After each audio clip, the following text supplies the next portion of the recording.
සාමාන්‍ය ගෙදරක්. හැබැයි ඉතින් දැන් වැසිකිළිය රත්තරන් වලින් හයි කරලත් දන්නෙත් නැහැ මේ දවස් දෙක තුනට. එහෙම ආණ්ඩුවක් නේ. පිටයින් දෙනකොට අපිට සමහරට එළියට එයි වීඩියෝස් එහෙම ඔය ගෙදර තත්ත්ව සම්බන්ධයෙන්. ඔබතුමා දැනලත තේරෙන විදිහට මොන වගේ තත්ත්වයක්ද තිබුණේ? යනකොට සාමාන්‍ය පරිසරයක්ද තිබුණේ කොහොමද? සාමාන්‍ය ගෙදරක්. හැබැයි ඉතින් දැන් වැසිකිළිය රත්තරන් වලින් හයි කරලත් දන්නෙත් නැහැ මේ දවස් දෙක තුනට. එහෙම ආණ්ඩුවක් නේ. නේ. එහෙම නැත්නම් টয়ලට් එක රත්තරන් වලින් හදලා දිනවද කියන්න දන්නෙත් නැහැ. සමහරට දැන් ආණ්ඩුවේ අය මං කියන මේ වචනේ අල්ලගෙන ගියයි විජේරාමේ ගෙදර රත්තරන් টয়ලට් තියෙන දැන් බලන්න ඔක නාමල් එක දැනගෙන තමයි එළියට කිව්වේ කියලා. ඉතින් ඔය දෙක තුනෙන් ඕන එකක් ආණ්ඩුවට කරන්න පුළුවන්. අපි ලෑස්තිලා ඉන්නේ ඒ නාට්‍යයත් බලන්න.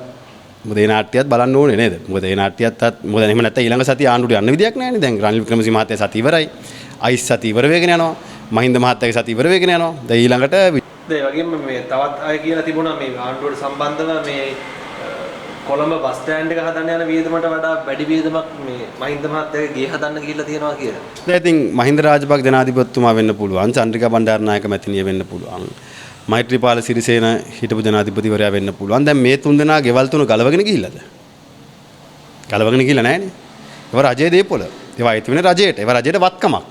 ඒ වත්කම් විදියට ඒවා ගත්තු නිසා තමයි 146ක කුලියක්කුත් ඉල්ලලා ලියුමක් වෙලා තිබ්බේ එක කාලයක්. ඒ කියන්නේ වටිනාකමක් තියෙන නිසා.